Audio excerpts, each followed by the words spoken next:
그동안 잘 지내셨어요? 오늘은 이제 새해 첫 법회인데요.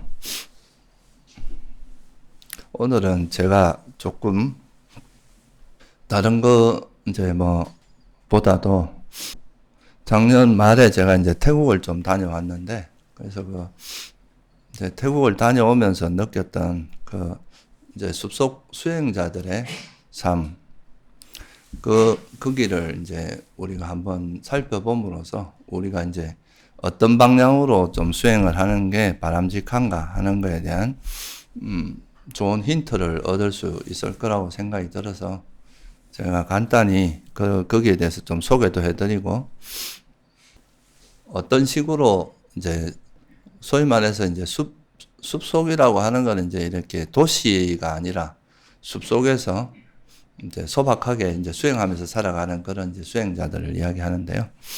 그런 사람들의 삶을 한번 돌아보면서 왜 그렇게 살고 있는지를 좀 살펴보면 우리가 이제 그것이 이제 수행에 어떤 도움이 되고 우리가 거기서 뭘 배워야 할지 이런 거를 좀 알 수 있을 거라고 생각이 듭니다. 사실 우리나라에서는 보통 이제 초기 불교라고 하면은 이제 미얀마 불교하고 좀 동일시하는 경향이 있거든요. 그러니까 초기 불교가 주로 이제 미얀마를 통해서 많이 수입이 됐기 때문에 주로 이제 그렇게 된 이유가 여러 가지가 있는데요. 첫째는 이제 미얀마가 아무래도 좀 외국인들을 위한 그런 이제 수행 센터들이 좀 잘 돼 있는 편입니다. 그래서 미얀마가 또 옛날에 영국 식민지를 살았던 적도 있고, 그래서 이제 영어가 어느 정도 이제 통하는 그런 곳이라서, 그래서 보통 이제 우리나라 사람들이 갔을 때 이제 가장 그래도 쉽게 접근할 수 있는 게 미얀마고, 미얀마에서는 그래도 국제센터 같은 데 가면 영어로 웬만한 거는 다 소통이 가능하기 때문에, 그래서 이제 그쪽으로 많이 간 것도 있고요. 또 하나는 이제 미얀마가 또 외국인들에 대해서 좀 이렇게 좀 배려해주는 그런 것이 좀 더 강합니다. 그러니까 외국인들에게는 뭐랄까, 이렇게 좀 특별 대우를 해준다 할까요? 조금 더 울력이라든가 여러 가지 이제 사찰에 지내면서 해야 될 것들에 대해서 대부분 열애를 시켜주고 수행에만 전념할 수 있도록 그렇게 배려를 많이 해주고, 또 웬만하면 이제 우리가 꾸띠라고 하는 이제 수행자들이 머무는 작은 요런 이제 숙소가 있는데, 그런 것도 가급적이면 좀 외국인들한테는 좋은 거를 배정해 주려고 하고, 이런 이제 상당히 많은 그런 장점이 있고요. 또 우리나라에 처음에 이제 초기 불교가 소개될 때, 물론 이제 그 이전에 이제 전재성 박사나 이런 분이 니까야를 번역을 했지만, 주로 이제 초기불전연구원에서 이제 많이 했는데, 그 초기불전연구원에서 이제 처음 번역한 게 아비담마하고 이제 청정도론이라고 하는 그 두 가지 책이었습니다. 그래서 이 아비담마가 우리나라에서는 상당히 이제 인기를 끌었는데요. 왜냐하면 이제 그동안 불교가 뭔지를 좀 체계적으로 설명해 주는 그런 게 거의 없었었어요, 우리나라에서는. 근데 이 아비담마가 나오면서 이제 불교를 좀 체계적으로 이해할 수 있는 그런 이론서, 논서가 나오니까 사람들이 거기에 대해서 상당히 관심을 많이 기울이고, 저도 이제 아비담마나 이런 또 청정도로는, 아비담마는 이제 이론서라고 한다면 청정도로는 또 수행에 대한 전반적인 거를 다 이렇게 정리해 놓은 백과사전 같은 그런 책이거든요. 그래서 이제 이 두 가지가 우리나라에 이제 번역이 되면서 또 이제 미얀마로 스님들이 가게 되는 아주 큰 또 시발점이 되기도 했습니다. 그리고 또 이제 미얀마에서는 또 나름대로 인터뷰 시스템이 잘 돼 있어가지고 인터뷰나 이런 거를 이제 정기적으로 점검을 받을 수 있고, 이런 측면이 있어서 아마도 이제 미얀마로 많이 가게 된 거 아닌가. 근데 이제 크게 보면은 사실 이제 남방불교는 크게 나누면 이제 미얀마, 태국, 스리랑카 이렇게 한 세 개의 나라가 대표적, 물론 다른 나라도 있지만 좀 큰 흐름으로 보면 그 세 가지인데, 아무래도 이제 태국이나 이제 스리랑카는 사실 수행은 좀 많이, 수행 전통 많이 약해졌고, 주로 이제 교학은 있는데 수행은 좀 약해졌고, 그래서 수행 전통이 잘 남아있는 게 미얀마나 태국인데, 태국 언어를 배우지 않으면 그 가서 이제 지내기가 상당히 어렵습니다.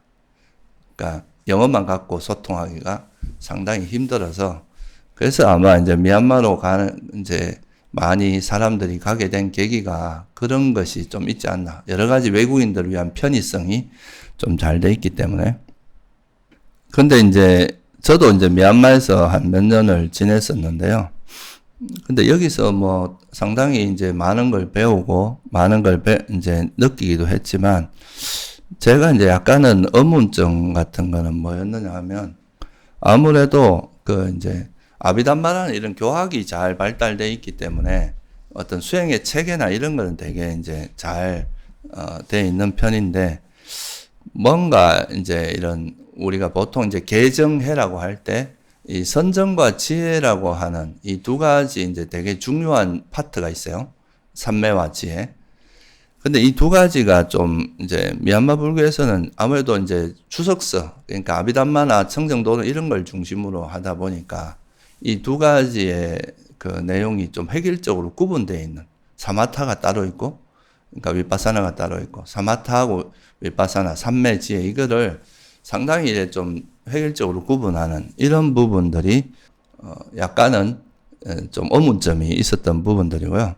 그리고 대체로 이제 지금 미얀마에서는 파업센터라고 하는 한 군데를 빼고는 선정이라고 하는 거를 좀 강조하지 않습니다. 주로 이제 위파사나, 그러니까 지혜를 닦는 쪽으로 하지, 선정을 닦는 거 이런 거는 오히려 위파사나에 조금은 굳이 삼매를 닦을 필요도 없고, 좀 더 나아가서는 이제 선정이 위파사나에 좀 방해가 된다는 입장으로 그런 이제 위파사나를 위주로 하고 선정을 닦는 거에 대해서 그렇게 적극적이지 않은 그런 분위기가 좀 있습니다. 그래서 이제 그런 부분들이 아무래도 이제 우리가 니까야나 경전을 들여다보면 분명히 우리가 팔정도라고 하는 게 하나의 모습이고, 팔정도가 이제 개정해가 같이 동시에 잘 닦여져야 되는 것이 바람직한 모습인데, 근데 이제 좀 한쪽을 제외하고 선정이라는 걸 배제하고 그냥 이제 너무 지혜 쪽으로 좀 떨어져 있고, 또 이게 아비담마가 워낙 강하다 보니까 이제 수행 체계가 되게 체계적인 장점도 있지만, 그러다 보니까 또 그게 수행의 어떤 흐름을 좀 약간 기계적으로 탁탁 구분해서, 사실 우리 마음이 그렇게 이제 획일적으로 구분하기가 쉽지 않은데, 그렇게 되다 보니까 조금은 이렇게 수행을 하다 보면 그 법에 대한 이해라든가 그런 이제 수행에 대한 이해, 이런 것들이 현실과 약간은 좀 동떨어져 있는 면도 있다는 거를 이제 느낄 수가 있더라고요. 그래서 이거는 이제 뭐 제가 말하는 게 전적으로 맞다 이런 건 아니고, 제가 느낀 거를 이야기하는 거니까. 그래서 이제 그런 부분에 대한 좀 의문들이 있었다는 거예요, 저한테는. 그리고 또 이제 그래서 이 선정과 지혜라고 하는 게, 그리고 부처님께서는 분명히 경전에서 바른 이제 삼매를 굉장히 강조를 하셨는데, 왜 그러니까 이제 이쪽에서는, 미얀마 쪽에서는 그런 거를 조금은 부정적으로 말하는 것도 있고, 좀 이게 적극적으로 그걸 닦지 않고 좀 등한시하는가, 이런 부분이 이제 좀 의문이 들었다는 거죠. 그러니까 경전에서 말하는 것과 분위기가 사뭇 약간은 다른 그런 거에 대해서 의문을 좀 가지고 있었고, 또 이렇게 가보면 이제 그 또 미얀마가 또 외부 그 다른 전통에 대해서 조금은 좀 경직되어 있는 게 있습니다. 그러니까 예를 들어서 저희들이 미얀마를 가도 이제 절에서 저도 한 30년 가까이 살았는데, 지금 가도 삼위보다 밑에서 취급을 받아요. 그러니까 그쪽에 이제 비구 1년 차보다도 못하고 삼위 스님들 그 밑에서 이제 우리는 취급을 받는 거죠. 그러니까 어찌 보면 성가와 제가의 중간 그 정도 수준으로 우리가 대접을 받고 그렇습니다. 그런 거에 대해서 뭐 우리가 상을 내거나 그런 건 아닌데, 뭔가 그래도 이제 국제화되는 시대에 좀 다른 전통이나 다른 거에 대해서도 조금 더 포용적이면 좋지 않을까. 그러니까 그 다른 전통과 뭐 다르다 하더라도 그 사람들이 또 그 시대 문화에서 그럴 수밖에 없었다는 걸 좀 인정해주고 조금 더 서로가 이제 서로를 존중하는 면이 있으면 좋지 않을까 이런 생각들이 좀 있었습니다. 그리고 제일 큰 거는 이제 산매를 닦는 부분에 있어서 이제 미얀마 같은 경우는 이제 이런 선정의 전통이 많이 약해져 있다 보니까 지금 이제 미얀마에서 하는 방식이 좀 더 그러니까 이제 이런 집중에 좀 강조를 두는 그리고 이제 청정도나 이런 데서도 그걸 이제 집중이라는 개념으로 많이 접근을 하는데 근데 이제 그런 것들이 막상 이렇게 수행을 해보면 그렇게 선정력이 이제 집중력이 좋아지는 거에 비해서 우리 마음이 같이 정화되느냐 같이 정말 이렇게 마음도 순해지고 또 화도 적어지고 욕망도 적어지고 이렇게 되느냐 봤을 때 집중력이 성장한다고 해서 제가 이제 제 경험상으로는 그렇지 않은 경우가 더 많거든요. 이게 집중력이 성장하는 것과 번뇌가 놓아지는 것에 대해서는 이게 조금 다른데, 그렇다면 이제 우리가 마음을 알아차리고 마음을 관찰한다는 마음에 있는 번뇌를 내려놓는 이게 수행이잖아요. 결국 이제 수행은 탐진치를 완전히 내려놓는 게 수행인데, 그렇다면 이게 이제 이 집중력이라고 하는 이 삼매라고 하는 것과 이게 이제 일치가 잘 되고 매치가 잘 돼야 되는데 그런 것들이 좀 뭔가 이렇게 따로 노는 듯한 그런 느낌을 좀 받았는데요. 그래서 이제 제가 그때 이게 분명히 이제 삼매력이 올라가고 수행력이 이제 삼매력이 좋아지고 집중력이 좋아진다는 거는 우리가 니까에 보면은 바른 삼매는 항상 바른 지혜의 토대가 된다, 기반이 된다 이렇게 말씀을 하신단 말이죠. 그러면 이제 삼매력이 깊어진다는 거는 결국 우리 마음에 있는 번뇌들이 놓아지도, 그러니까 이제 지혜가 생기는 쪽으로 가야 되는데 이 삼매와 지혜가 이제 뭔가 좀 일치하지 않는, 뭔가 연결고리가 잘 없는 그런 느낌을 받았습니다. 그래서 그러던 중에 제가 이제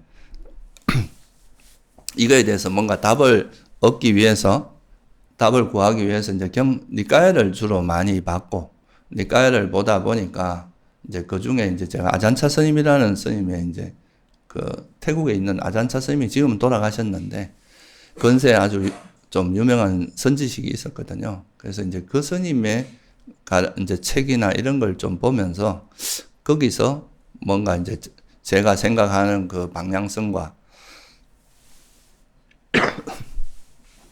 에서 이제 이게 지혜가 기반이 되지 않고 우리가 수행을 한다는 것이 어떤 문제가 있는지 이런 거에 대해서 좀 많이 이제 힌트를 얻게 됐는데요. 그래서 이제 태국 불교에 대해서 좀 더 관심을 갖게 됐습니다. 근데 이제 뭐 여건상 직접 가보진 못하고 저도 뭐 여기 이제 일이 있는지라 그래서 뭐 이렇게 책으로만 이제 이렇게 좀 보고 그랬는데 이번에 제가 이제 기회가 있어서 이 태국 숲속에서 실제로 어떻게 살아가는지 그거를 이제 한번 볼 기회가 생겨서 거기 갔다 온 스님들 중에서 이제 태국 스님하고 잘 이제 인연이 돼 가지고 그쪽을 한번 쭉 방문을 하고 왔는데요. 특히 이제 아잔차 스님의 소위 말해서 이제 브랜치가 한 300개 정도 됩니다. 이제 태국에는. 근데 그 중에서 조금 이제 이름 있고 괜찮은 절들을 주로 한번 가봤습니다. 그래서 이제 거기 가서 이제 좀 느낀 거는 뭐냐 하면, 이게 미얀마하고 좀 다른 점은 첫째, 아까 말씀드렸듯이 이제 일단 언어가 잘 안 통하기 때문에 이제 영어로 뭘 하기가 좀 어려운 점이 있어요.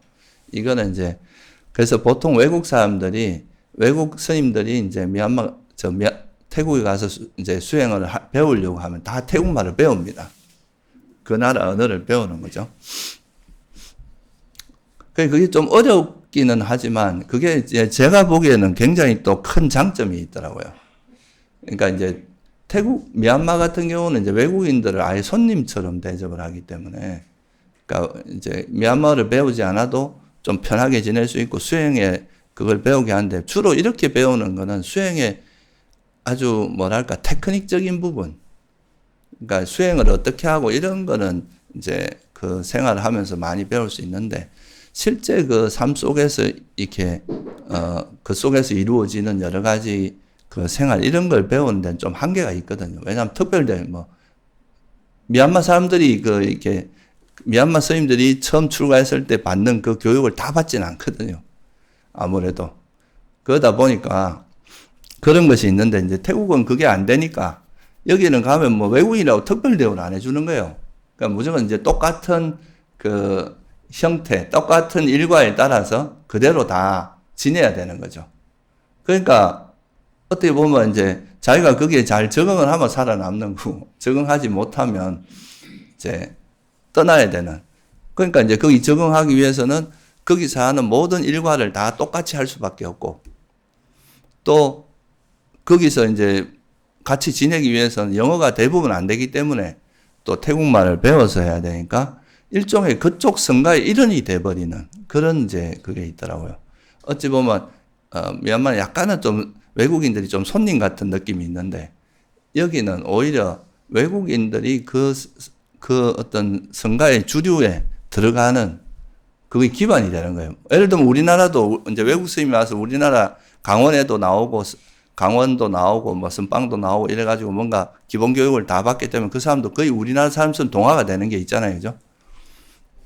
그런 것처럼 이제 태국이 약간 그런 시스템이 있어가지고 외국인들이 왔을 때 특별 대우를 해주는 게 없고 그냥 거기서 그 시스템을 그대로 배우게 하니까 그런 면이 이제 굉장히 좀 다른 점이다. 그리고 이게 이제 좀 어떻게 보면 우리가 미얀마의 국제센터에 가보면 진짜 우리가 밥 먹는 시간 외에는 하루 종일 수행할 수 있도록 배려를 해주거든요. 그러니까 우리나라 선빵처럼 하루에 뭐 꽤 많은 시간을 그래 할 수 있는데 그러니까 어떻게 보면 이제 우리나라 선빵의 좀 다른 버전이라고 볼 수 있는데 이 태국은 그렇지가 않고요.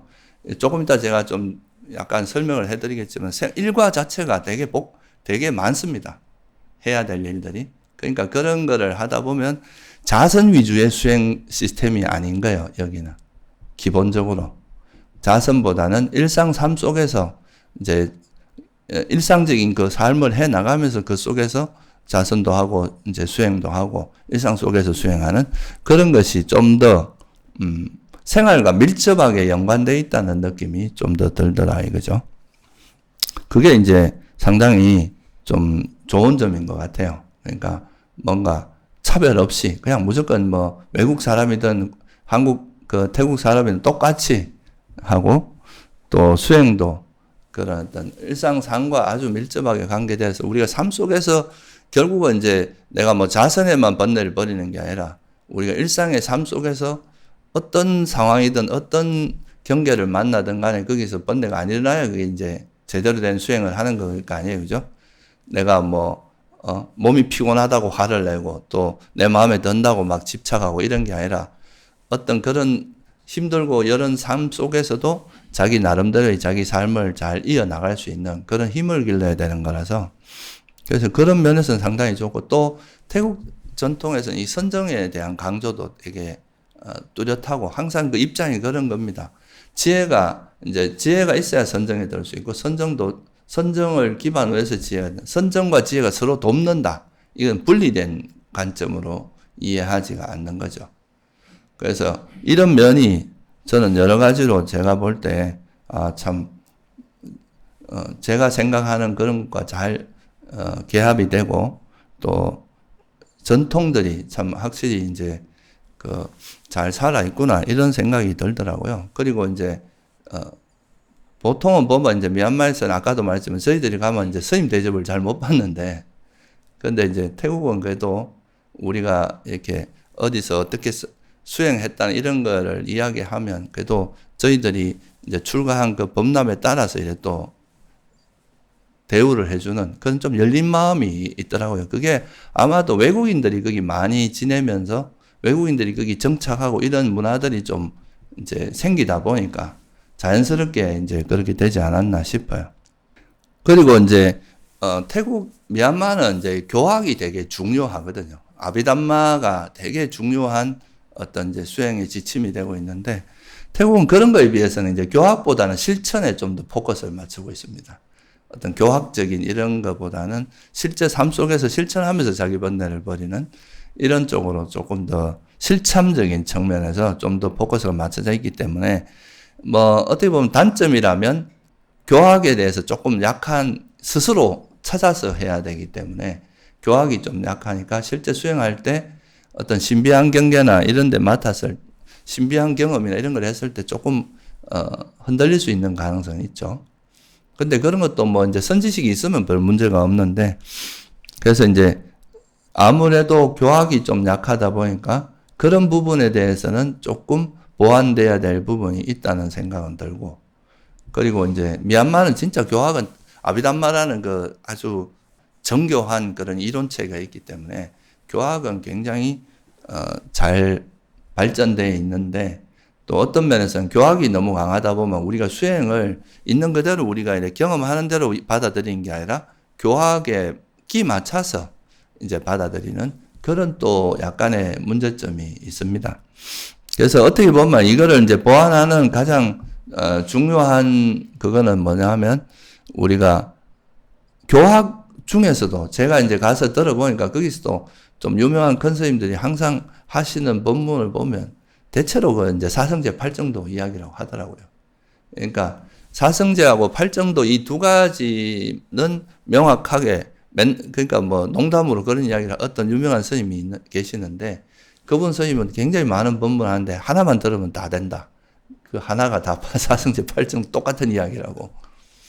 그러니까 그 이제 사성제 팔정도라고 하는 이 기본적인 그 틀을 기반으로 해서 이 최소한의 틀이거든요. 이건 최소한의 이론 체계니까 이거를 이제 바탕으로 해서 여러분들이 그거를 기반으로 수행을 하시면 어떤 이론적으로 이 사성제에 대한 이해만 있어도 이론적으로 부족하진 않아요.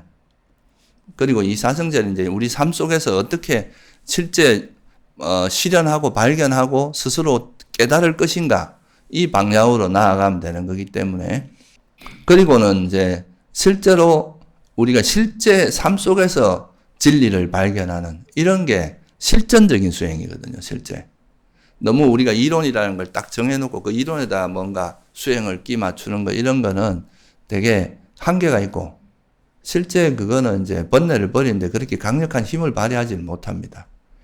그런데 우리가 실제 어떤 뭐 미워하는 사람과 만났을 때 화를 이 순간 이게 부딪히는 그 실제 상황에서 화를 내려놓고 또 집착이 일어날 수밖에 없는 뭐 아름다운 이성이라든가 매혹적인 뭐 그런 명예 뭐 이익 환대 이런 거에서 집착을 내려놓는 이런 거는 그 상황에 부딪혀서 직접적으로 이제 우리가 부딪히면서 내려놓는 거기 때문에 그게 굉장히 파워풀한 힘이 되고 그런 게 실전적인 지혜거든요. 여러분 이론적으로 아무리 뭐 알고 이거 이렇게 하면 내려놔진다더라 이게 아니라 실제 내려놔 봐야 이걸 어떻게 놓으면 내려놓는다 이론을 아는 게 아니라 실제 이렇게 탁 놓아본 사람하고 이걸 이렇게 놓으면 된다더라고 아는 사람은 다를 거 아니에요. 그죠? 그래서 이제 그런 부분이 중요하고 그래서 저도 이제 이게 우리가 삼매를 닦아도 결국은 이제 부처님께서 우리 수행에서 딱 한마디로 우리가 뭐를 지키면 된다고 했느냐. 마음 하나를 잘 지키라 그런 거예요. 그래서 우리가 마음을 잘 지키다 보면 내 마음에서 번뇌나 장애를 내려놓다 보면 마음이 고요해지고 편해지니까 자연스럽게 삼매도 선정에도 들 수 있고 이 선정에 들고 나면 또 마음이 더 깨끗해지니까 그걸 기반으로 해서 더 깊은 지혜를 개발할 수 이게 이제 경전에서 이야기하는 되게 자연스러운 흐름이다 이거죠. 그죠? 그래서 이런 부분이 이제 특히 이게 마음에 대한 부분에 대해서 되게 이렇게 직접적인 강조를 많이 하고 그런 가르침을 가장 이렇게 직관적으로 사람들에게 설득력 있게 뭐 아잔사 스님 가르침이 이제 우리가 나온 책을 보면 아주 체계적이진 않습니다. 근데 그 법문을 이렇게 들어보면 뭔가 직관적으로 이렇게 우리에게 와닿는 저런 부분의 인식의 전환이 정말 중요하구나 하는 그런 부분을 좀 볼 수 있는 게 많아서 여러분도 기회가 되면 한번 읽어보시길 추천드립니다. 그래서 사실 그런 거를 그래도 그나마 잘 조화롭게 돼 있는 곳이 아닌가. 그래서 저는 이번에 처음 가봤는데 이제 태국의 그런 생활상이나 이런 게 나름 전통이 잘 살아 있다는 그런 이제 인상이 들었고요. 참 배울 게 많다는 생각이 들었습니다. 그래서 간단하게 제가 그냥 이제 이론 지금 이 서설을 좀 길었는데요. 이쪽에서 살아가는 이제 숲속의 하루 일과를 한번 하루가 어떻게 진행되는지를 보면은 어떤 식으로 삶이 이루어지는지 알고 또 그걸 통해서 이렇게 하면서 어떤 이익이 있는지 이런 것도 우리가 한번 살펴볼 수 있을 것 같습니다. 태국의 이제 동쪽에서 이제 방콕에서 동쪽으로 동북부 쪽, 이제 라오스 경계 쪽쯤 되는데요. 거기 가면 왓농파퐁이라는 이제 아잔차 스님이 원래 주석하시던 절이 있어요. 그 절하고 조금 가까운 곳에 이제 와파나나차라고 하는 이제 아잔차 스님을 따르는 외국인들 위한 절이 또 있고 한 2개가 있는데요. 그래서 여기에 이제 가서 여기하고 이런 몇 군데를 좀 돌아다녔는데요. 근데 이 여러 가지 이렇게 제가 이제 다녔던 그 절에 대한 사실은 제가 카페에도 올려놨으니까 한번 관심 있는 분은 한번 읽어보세요. 그거를 제가 다 설명드리진 않을 거고, 여기서 이제 대체로 이 모든 수행센터에서 같이 하루의 일과가 어떻게 이루어지는지 이거를 보면 그 삶이 어떤지 알 수 있잖아요. 그죠? 그래서 대체로 보면은 그렇더라고요. 거기 되게 비슷하대요. 이제 다른다 해도 이 기본 틀은 거의 비슷하다고 하더라고요. 그래서 보통 이제 숲속에 존재합니다. 여러분들이 방콕에 가보면 절이 진짜 화려합니다. 막 부처님도 정말 브링브링해요. 정말 번쩍번쩍하고. 근데 이 숲속에 가보면 우리나라 선방처럼 되게 단순하고 단촐하면서도 굉장히 멋있는 그런 식으로 구성이 되어 있습니다. 그래서 이제 우리가 보통 도시 사원과 숲속 사원을 좀 구분해서 이야기하는데, 숲속에서 이제 예를 들면 우리 춘천선언도 이제 숲속 사원인 셈이죠. 그런 곳에서는 좀 이제 일상적으로 이루어지는 일과가 있습니다. 그 일과가 뭐냐면, 첫째는 이제 아침에 새벽 3시에 일어나서 예불을 하겠죠. 그죠? 보통 챈팅이라고 이야기하는데, 이때 예불을 하는 거는 보통 이제 우리가 초기 경전 중에 되게 수행에 도움이 많이 되는 그런 경전들이 있잖아요. 그죠? 자해경도 있을 수 있고, 또 대념처경, 그리고 연기에 관련된 경이라든가 사성제에 관련된 거라든가 이런 거를 아침에 3시쯤 일어나서 이제 아침 예불을 하기 전에 한 30분에서 한 40분 정도 챈팅을 합니다. 우리가 부처님 가르침을 계속 매일 독송을 하면서 이제 이게 한 10년쯤 지나다 보면 다 외워지는 거죠. 그러니까 정말 이렇게 중요한 경전은 거의 외우다시피 할 수 있게 되는 게 매일 그렇게 한 30분 이상 챈팅을 하니까, 그러니까 그걸 독송을 하니까 이제 그런 독송을 하게 되고, 그리고 독송이 끝나면 한 40분에서 한 45분? 그러니까 한 1시간 반 정도라고 보시면 되는데, 한 30분 챈팅하고 나머지는 이제 좌선하고, 그렇게 해서 이제 아침이 시작이 되고요. 그리고 이제 그럼 한 5시 반 정도 되면 끝나는데, 6시 되면 뭘 하냐면 이제 탁발을 나갑니다. 아침 6시에. 그러니까 왜냐하면 이제 태국인 이런 데는 되게 덥잖아요. 그죠? 낮에는 탁발이 더워서 못 나갑니다. 아스팔트가 닳아서 발이 화상을 입어요. 그러니까 이제 아침에 주로 이제 새벽에 나가는데, 이제 새벽에 탁발을 나가서 6시쯤 이제 탁발을 나가면 보통 한 1시간 정도 탁발을 합니다. 이것도 그렇게 생각해 볼 수 있잖아요. 여러분, 어느 한 집에 너무 많이 몰리면 이게 좀 골치 아픈 거 아니냐. 그죠? 이게 다 미리 예약을 하더라고요. 미리 나름대로 이제 우리가 간다 이렇게 되면 나가는 집들이 정해져 있는 것 같더라고요. 그래서 이렇게 여기 보면 이거는 제가 간단히 보여드린 건데, 그게 이제 좀 큰 절에 가면 스님들 한 20-30명이 같이 이렇게 딱 줄을 서서 탁발을 나갑니다. 그럼 보통 이 동네를 이렇게 한 바퀴 쭉 돌면 한 1시간 정도 걸리는데, 근데 이제 이 음식을 이제 아침에 받을 저는 이게 이제 탁발이라는 게 단순히 탁발을 해보면 진짜 밥 먹기 힘든다는 거를 느껴요. 한 끼 먹는 게 이렇게 일이 많나 이렇게 싶을 정도로. 그러니까 되게 신심도 나고, 진짜 이렇게 보면 제과자들이 이렇게 나와서 공양을 딱 준비해 놨다가 이제 보통 이제 밥은 이 바루에 퍼주고 반찬은 이렇게 비닐에 담아서 주거든요. 따로 안 그러면 다 섞여버리니까. 그렇게 해서 하는데 거기서 이제 제가 느낀 게 뭐냐면 이 탁발 자체가 단순히 이제 그냥 공양을 얻어 먹는 그것뿐만 아니라 이 탁발을 하면은 이제 계속 거기 마을에 보통 이제 자기가 소속된 절 근처의 마을에서 탁발할 거 아니에요. 그죠? 그러니까 그 마을에 나가면은 거기 있는 분들이 다 보게 되는 거라. 맨날 얼굴을 마주치게 되잖아요. 그러니까 자연스럽게 이게 대중과 호흡이 안 될 수가 없더라고요. 그 신도들과의 관계가. 서로 인사도 하고, 뭐, 무슨 일이 있었는지, 또 어떤 그건지 다 이렇게, 진짜 매일 그 얼굴을 마주치니까 거의. 그러면서 이제 관계가 되게 자연스럽게 이루어지고, 포교가 진짜 자연스럽게 될 수밖에 없겠더라고요, 그게.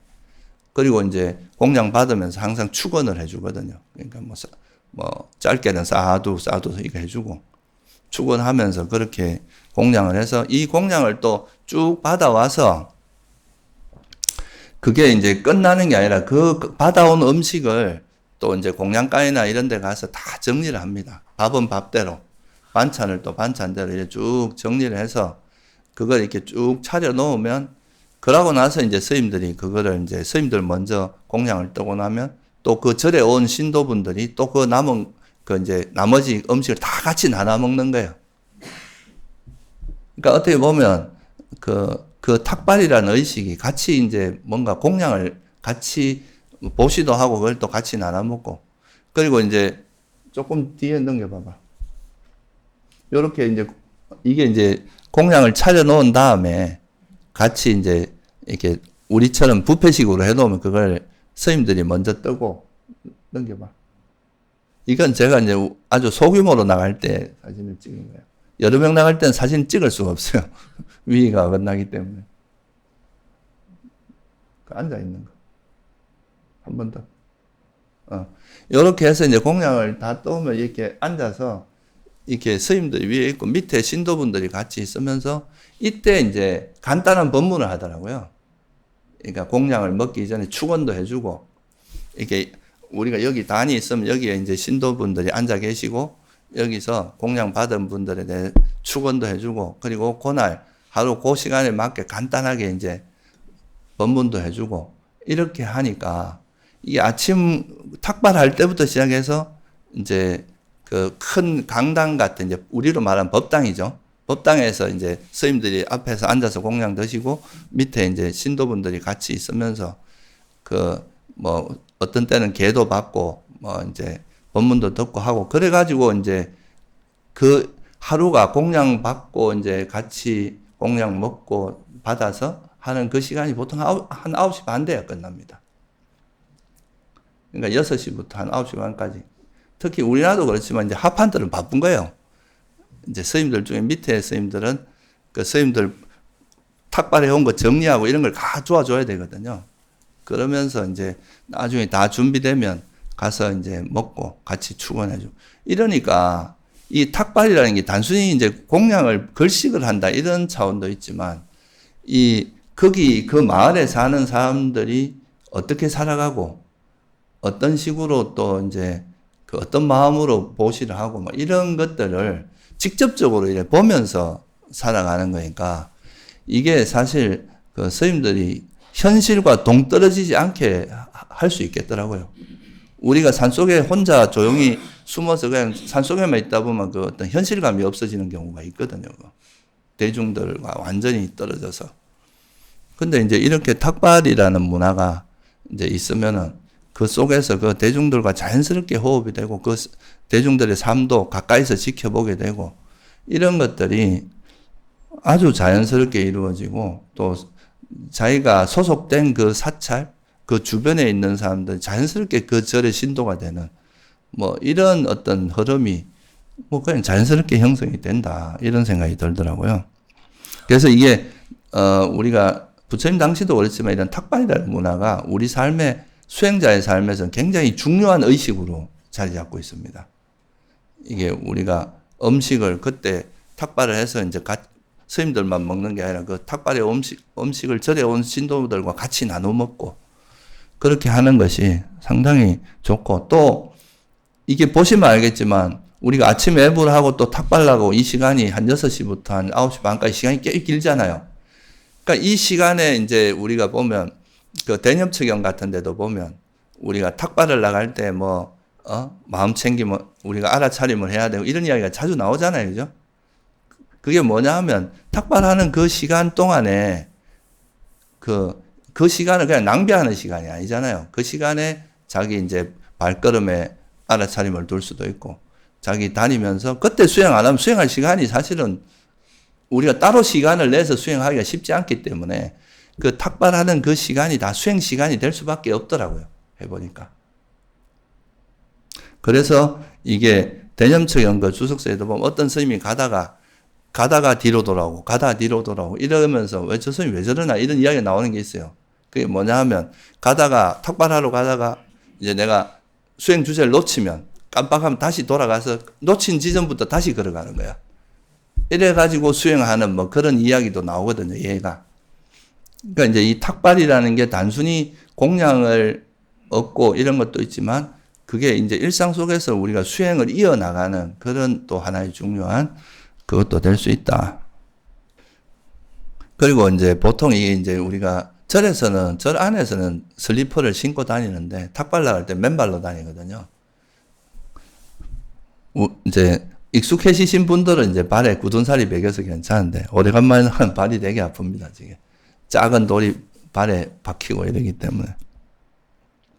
그래서 이렇게 해서 오전에 6시부에 탁발을 나가서 음식을 가져오면 그거를 이제 준비해서 8시 정도 모여서 이제 공양을 시작하는데 아까 여기 보시면 알겠지만 모여서 찬팅도 축원도 해주고 일하다 보면 실제 먹고 끝나는 거는 법문까지 있고 이러면 9시 반에서 10시 정도 돼야 끝나요.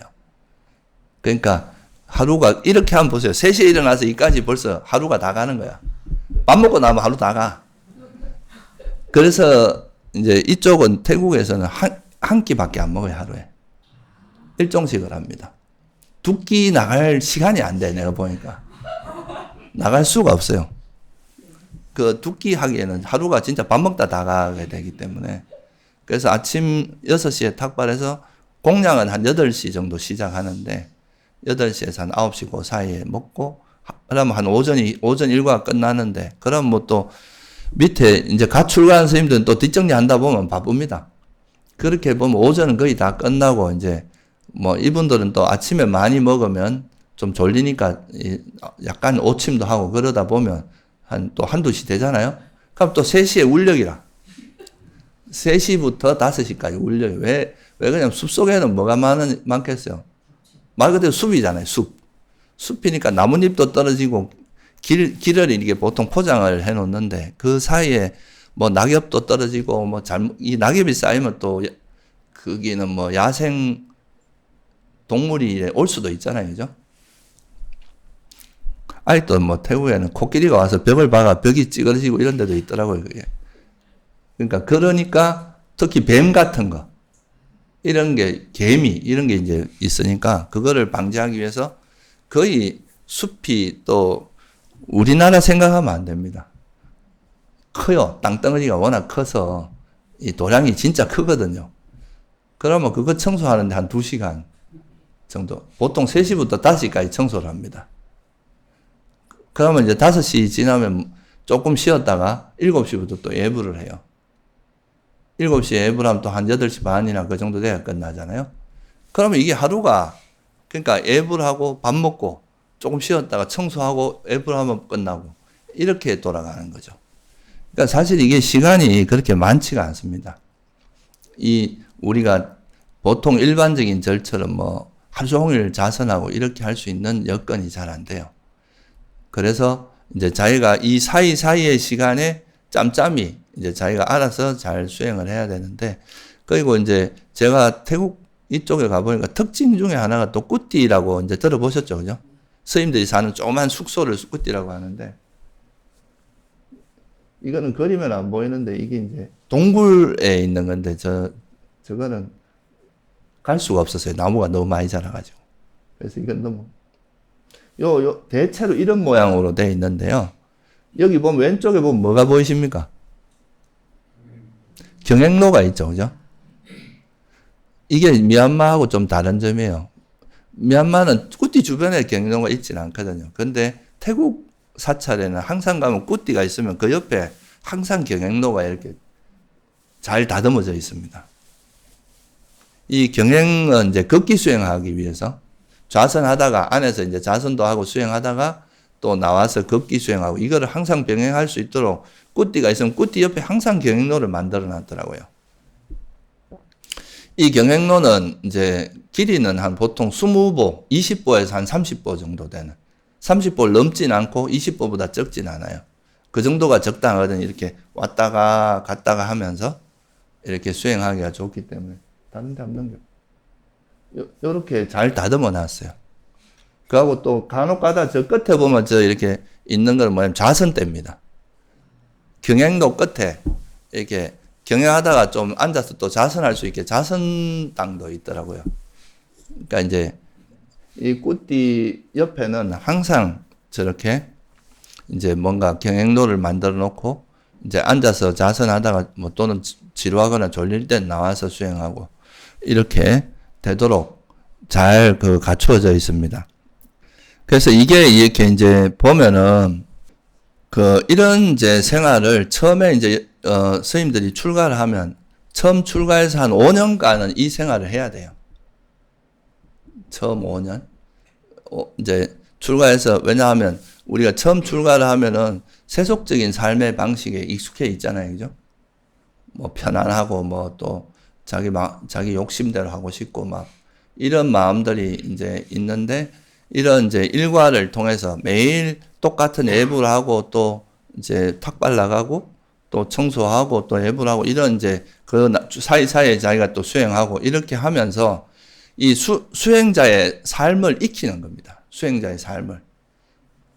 그러니까 차차 습득을 들여서 그거를 부처님이 보시기에는 5년, 그러니까 5년이 이제 기본적으로 필요하다고 보신 거죠.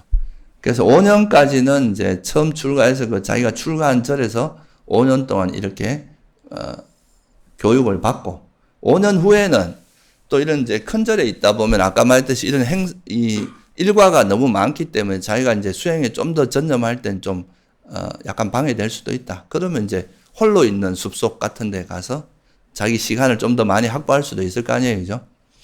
근데 그렇게 가기 전에 먼저 한 5년 가까이는 이렇게 이제 스님 체계적인 이렇게 이 일과를 따라가면서 스님으로서 배워야 될 것들을 하나하나 배우게 하는 거죠. 그래야 그게 충분히 익었을 때 이제 홀로 이제 다녀도 된다. 그런 식으로 이루어진 건데요. 그래서 저는 이걸 보면서 이제 왜 그러니까 5년간 부처님께서 저렇게 하라고 했는지가 좀 이해가 되더라고요. 그러니까 아침에 일어나서 항상 아침 저녁으로 예불을 하면서 우리가 경전 독송하고 또 수행도 하고 하면서 수행하는 게 몸의 습관이 되고 또 부처님의 가르침을 항상 가까이 하게 될 거 아니에요. 그죠? 그런 것이 이제 일반적이 되고 또 뭐 탁발이라든가 울력이라든가 이런 것 속에서도 뭐 계속 자기가 이제 화내지 않고 또 집착 없이 그냥 울력할 때는 그냥 울력하는 거에만 몰두하고 또 일할 때는 일에만 하고 또 탁발 나갈 때는 또 탁발하면서 자기 수행하고 이런 일상 속에서 수행하는 것도 배우게 하고 또 자성과 경행 이런 이제 경행도 극기 수행도 하고 그래서 여기서 어떻게 보면 이제 수행자로서 해야 될 가장 기본적인 소임 자기가 이제 그러고 또 이게 여러분들은 잘 모르시겠지만 출가한 지 얼마 안 된 스님들은 이제 어른 스님들의 바루도 챙겨다 줘야 되고 또 공양 드시고 나면 바루도 씻어 줘야 되고 이런 거 다 해야 되거든요. 그러니까 일이 되게 많습니다. 생각보다. 그러니까 그런 거를 통해서 이제 위에 어른들을 섬기는 것도 배우고 어떤 식으로 이제 하심하고 또 거기서 이제 이게 어떻게 보면 되게 번거롭다고 생각할 수 있는데 수행이라는 게 단순히 테크닉만 갖고 되는 게 아니잖아요. 그죠?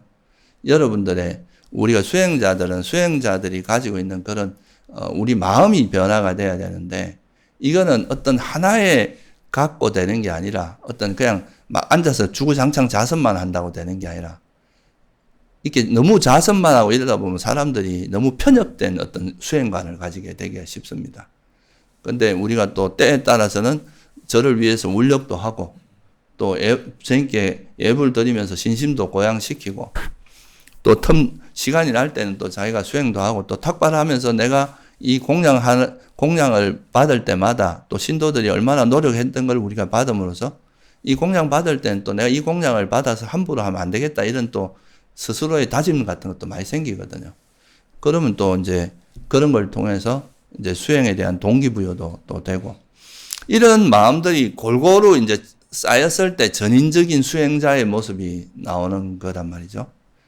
근데 이제 이런 기본적인 거를 배우지 않고 처음부터 아예 아무것도 안 시키고 처음부터 수행만 하라고 딱 앉혀놔 버리면 그런 게 오히려 그 사람이 자만에 빠지고 또 수행에 대한 그 어떤 뭐랄까 수행이 어느 하나의 그 테크닉만 갖고 되는 게 아니거든요. 실제 우리가 행동으로 실천함으로써 우리 마음이 바뀌는 게 많은데 그렇게 이제 편협되게 될 수 있는 가능성이 되게 많습니다.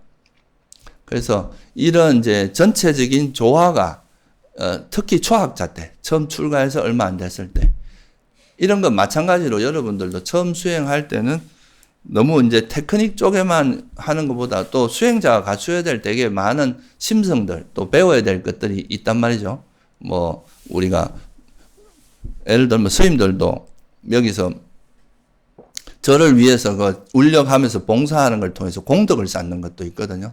스님들 나름대로 또 공덕을 쌓고 어른들하고 또 이렇게 도량을 위해서 같이 하면서 거기서 복과 공덕, 복과 공덕 이런 게 쌓이고 또 계를 잘 지키면 그런 이제 대중생활을 하다 보면 계를 안 지키고 살 수가 없잖아요. 그죠? 그럼 계를 잘 지키면서 살면서 또 거기서 쌓이는 공덕들이 많아요. 마음에 또 어떻게 수행자가 살아가야 될지 올바른 그 심성이나 그런 이제 태도들 배우게 되고 그런 이제 마음이 착 바탕이 된 상태에서 이제 삼매도 닦고 지혜도 닦고 그 지혜를 기반으로 해서 이제 삼매도 닦고 또 삼매를 더 깊이 하고 이렇게 하면은 이제 우리가 사람이 자만에 빠지거나 자기만 잘났다고 막 하거나 이런 마음이 아니라 이제 주변을 돌아보고 주변도 이렇게 배려하고 이러는 마음을 같이 닦아가면서 성장할 수 있다. 그래서 사실 이게 팔정도라고 하는 거는 어느 한 부분만 갖고 이야기할 수 없는 거거든요. 팔정도를 다르게 하면 개정해인데 개정해가 같이 잘 조화를 이루어야 되고 또 개정해 이전에 우리가 이제 뭐랄까 보시공덕이라든가 또 공덕을 쌓는 거 이런 것도 또 바탕이 잘 돼야지 자기가 또 뭐 이렇게 공덕이 없는 사람들은 이제 자기가 수행을 하고 싶어도 장애가 많이 생깁니다. 뭔가 역경이 많이 생기고 수행하려고 해도 뭔가 잘 안 되고 자꾸 주변에서 뭔가 방해가 들어와서 수행을 하려고 하는데 뭔가 무너진다거나 이렇게 되기가 쉽거든요. 그래서 이게 이제 이런 생활 속에서 우리가 좀 배울 수 있는 게 제가 여러분들은 뭐 출가자가 아니기 때문에 이런 숲속 같은 그런 생활을 할 수는 없잖아요. 그죠? 그렇지만 우리가 이 속에서 뭐를 배울 수 있느냐 하면 이게 참 수행이라는 게 단순히 어떤 한 테크닉을 배워서 그 테크닉만 막 한다고 되는 게 아니라 우리 삶 속에서 이제 수행자답게 살아가고 수행자답게 마음을 쓰고 하는 그런 거를 배워나가는 것들이 다 같이 이루어져야 그 제대로 된 수행이 될 수 있다. 그게 이제 소위 말해서 우리가 세속으로 말하면 전인교육이죠. 그죠? 이제 모든 면에서 어느 정도 기초가 잘 갖추어졌을 때 그런 사람들이 수행을 해도 깊게 할 수 있지. 그런 기초가 이제 약한 사람들 같은 경우는 수행을 하다가 조금 수행에서 좋은 뭔가 재미있는 그런 이제 또는 신비한 경계를 경험하게 되면 거기로 확 넘어가서 그죠? 이제 또 정신 못 차리고 수행 거기에 자만에 빠지거나 또 자기 사견으로 빠져들 위험도 많은데 그런데 이제 기본적으로 이런 과정을 통해서 우리가 이런 걸 통해서 하심하는 것도 겸손한 것도 배우고 남을 배려하고 배우려고 하는 자세 이런 걸 다 이제 배운 사람들은 수행을 해도 좀 더 건강하게 수행할 수 있는. 그러니까 우리가 일상 속에서 내 마음이 어떻게 움직이는지 이거를 정확히 아는 게 제일 중요하거든요. 우리가 생활 속에서 자기 마음이 이제 어떻게 쓰여지는지를 모르고 살면은 그게 사실은 수행이라기보다는 제대로 수행이 되기가 어렵거든요. 근데 이제 우리가 이런 애부를 들이든 탁발을 하든 또는 일상 속에서 우리가 울력을 하든지 또는 내가 수행을 하든지 결국은 그 속을 관통하는 핵심적인 거는 뭐냐 하면은 자기 마음을 다스리고, 그죠? 자기 마음에 있는 그 집착이라든가 탐욕이라든가 가래라든가 이런 걸 내려놓고 그 가래가 놓아지면 또 그로 인해서 오는 그런 화, 성냄, 분노 이런 것들도 다 놓아지기 때문에 결국은 이제 우리가 어떤 행동을 하느냐, 어떤 삶을 살아가느냐, 그 속에는 뭘 해서 내가 빨리 성공하냐, 이런 것보다도 내가 이제 그 일을 행할 때의 마음 상태, 또 마음 자세, 이런 게 훨씬 중요하거든요. 그래서 이제 여러분들도 여기서 우리가 힌트를 얻을 수 있는 게 아침에 일어나서 또 하다못해 우리가 불자로서 부처님께 삼배라도 하거나 또는 그냥 마음속으로라도 상기라도 하고, 그죠?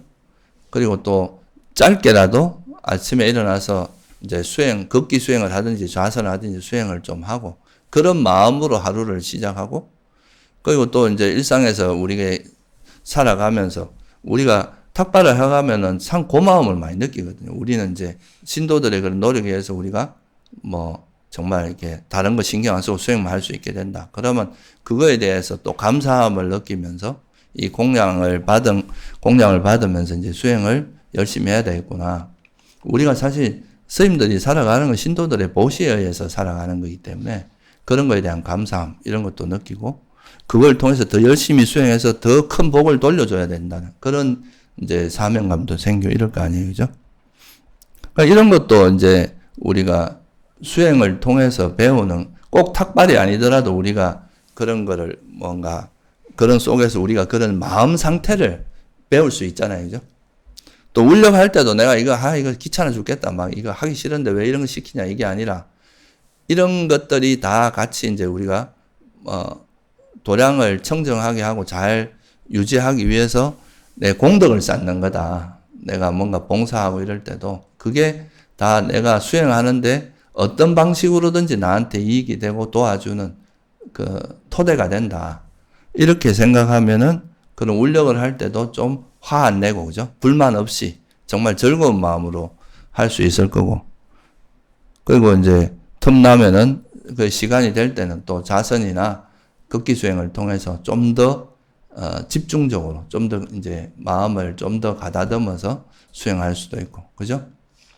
이런 것들이 잘 조화를 이루었을 때 이제 수행이 이루어지는 거지. 너무 한쪽에만 축구를 잘한다고 해서 처음부터 기초 훈련 축구 선수가 됐는데 처음부터 기초 훈련을 안 시키고 공만 차게 하면 그는 아주 잔재주는 늘지 몰라도 정말 이렇게 그 훌륭한 운동 선수가 배워야 될 체력이라든가 그런 마음 자세라든가 이런 그런 것들이 안 돼서 일찍 도태하는 경우가 많잖아요, 그죠? 이 수행자도 그렇거든요. 수행자들이 결국은 이제 우리가 궁극적으로는 어떤 뭔가를 경험하고 어떤 신비한 상태를 경험하고 이게 목적이 아니라 결국은 우리 마음에서 괴로움을 불러일으키는 집착과 성냄, 어리석음 이거를 이제 내려놓는 게 수행의 중요한 방향성이잖아요, 그죠? 그렇다면 이제 그런 방향으로 우리가 살아갈 수 있도록 항상 그 어떤 일을 대하는 때마다 자기가 거기에 대해서 내가 집착할 만한 상황에서도 집착 안 하는 걸 실천해보고 또 내가 조금 하기 싫은 것도 해보고 이런 이제 과정을 거쳐서 우리가 이제 마음이 좀 훈련되는 게 있다는 거죠.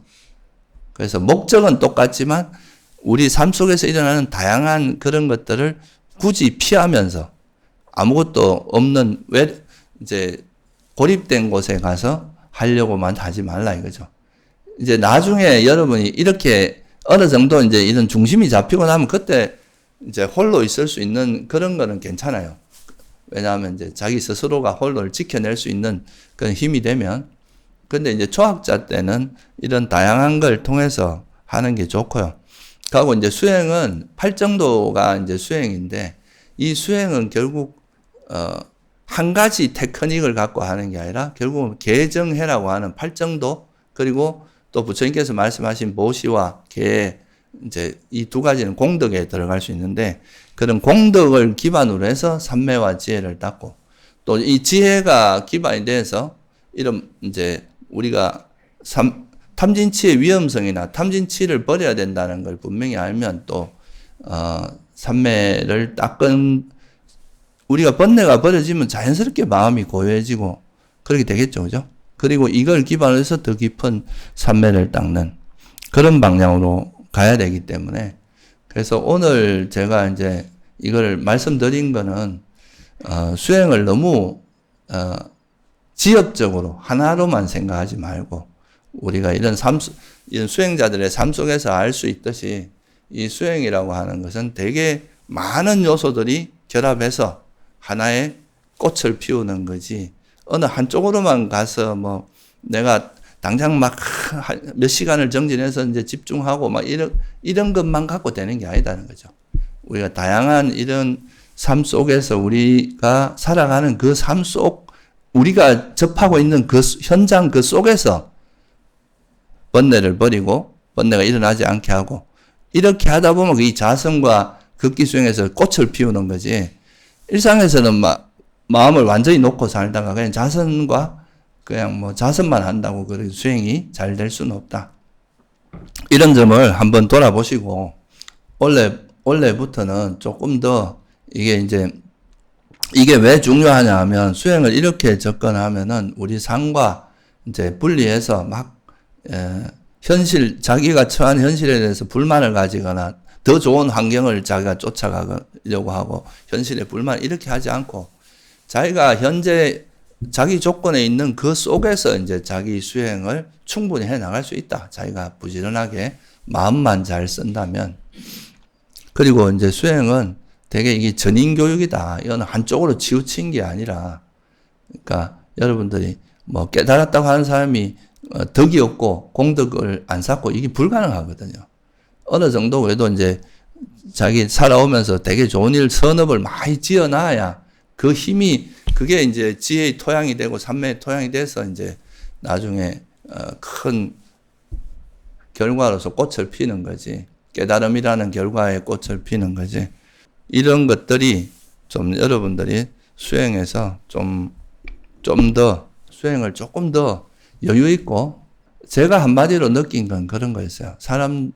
스님들이 좀 더 뭐가 좀 여유가 있는 느낌이 들었어요. 너무 급하지 않아요. 빨리 결과를 얻기 위해서 막 하는 게 아니라 그냥 자기 하루하루를 충실히 하고 자기가 해야 될 일을 충실히 하고 뭔가를 자꾸 하려고 하는 건 다 욕망을 기반으로 하고 있기 때문에 그런 게 다 우리에게 힘든 걸 이루어내는데 이런 이제 그 스님들이 가지고 있는 그런 여유로운 마음을 가지고 그냥 내가 처한 환경에서 내가 할 수 있는 만큼 열심히 하다 보면 분명히 좋은 결과가 있지 않을까 그렇게 생각합니다.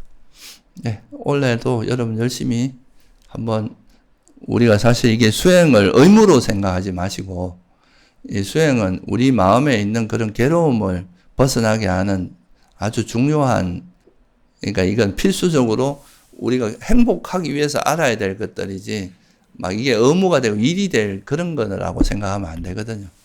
그래서 이 법에 대해서 잘 공부를 하시고 이제 우리가 마음에 대한 이해가 쌓이고 마음을 어떻게 우리가 컨트롤하고 마음을 어떻게 해야 우리 마음이 정말 행복해지는지 그런 거에 대해서 다시 한번 좀 돌아보는 계기가 되면 좋을 것 같습니다. 여기 계시는 스님은 아장가나 스님이라고 아장이란 말은 우리나라에서 말하면 장로란 뜻입니다. 이게 전 처음에 아잔이 무슨 성인지 알았어요. 근데 우리가 큰 스님 뭐 이러잖아요. 그게 이제 아잔이란 말은 태국에서 이제 10년 이상 된 스님들한테 붙이는 호칭 같은 겁니다. 그래서 이제 간하라는 거는 보통 이름이고. 그리고 저분이 우리나라에도 한번 오셨었어요. 한번 오셨었는데 아주 자비롭고, 자비가 아주 하고, 사람들, 하루 종일 사람들 만나면서 이렇게 제접해 주시고 하는 아주 훌륭하신 분이신데, 그때 마침 이제 한국 스님들, 한국 팀들이 성지순례를 와가지고, 그때 같이 묶어서 같이 뭐 1시간 정도 법문을 들은 기억이 있는데요. 그때 같이 있었던 이제 사진입니다. 그래서 이분도 그때 한 법문의 이제 그 핵심이 뭐였느냐 하면 그 바른 견해와 바른 이해를 가지고 바르게 수행해야 된다. 이 세 가지를 뭐 물론 뭐 또 물질적인 거에 한국은 아시아에서 제일 잘 사는 나라다 뭐 이러면서 물질적인 것만 따라가지 말고 정신적인 거를 해야 된다. 이런 메시지도 주셨는데 그 이제 수행에서 제일 핵심적으로 말씀하신 것 중에 하나가 세 가지인데 바른 견해, 바른 이해를 바탕으로 해서 수행해야 돼. 바른 견해가 결국 이제 바른 견해가 있어야 바른 이해가 생기잖아요. 그죠? 그런 바른 마음가짐, 바른 이해를 가지고 수행을 해야 올바른 수행이 될 수 있다는 거죠. 우리가 세속처럼 뭐 그냥 내가 원하는 걸 얻기 위해서 수행한다. 이러면은 그거는 더 괴로운 일이 될 수 있습니다. 얻기 위해서 수행하는 게 아니라 그 내가 뭔가에 집착하는 그 마음이 괴로움이라는 걸, 괴로움을 유발한다는 걸 알고 그 집착을 내려놓는 게 수행이라는 거죠. 그 말씀을 이제 바른 견해를 가지고 바른 견해와 바른 이해를 가지고 수행하라는 말로 간단하게 요약할 수 있는 말입니다. 아장가나 스님은 또 이제 이 절이 굉장히 최신식으로 잘 돼 있고 아주 뭐 캠퍼스 같아요. 가보면 건물도 아주 깨끗하고, 그리고 여기는 그래도 외국인들이 좀 지낼 수 있는 여건이 좀 되는 절입니다. 나중에 기회가 되면 뭐 한번 가보시는 것도 괜찮겠습니다. 자세하게 다 소개하려면 시간이 너무 많이 들기 때문에 제가 그냥 이건 했는데, 오늘은 그냥 그 수행자들이 숲속에서 살아가는 그 수행자들의 삶 속에서, 그러니까 이게 핵심은 그겁니다. 우리가 수행이 현실과 분리되어 있지 않다. 우리 삶과 분리된 수행은 사실 이게 관념적이 될 수밖에 없어요. 우리가 살아가는 그 삶, 그 속에서 우리가 마음을 잘 알아차려서 거기에 번뇌가 물들지 않고 탐욕이나 성냄에 물들지 않도록 계속 노력해 나가는 거. 현실을 피해서 수행하려고 할 필요 없다. 우리가 이 살아가는 삶이 바로 수행의 현장이라는 거. 이거를 이해하는 게 가장 중요합니다. 네.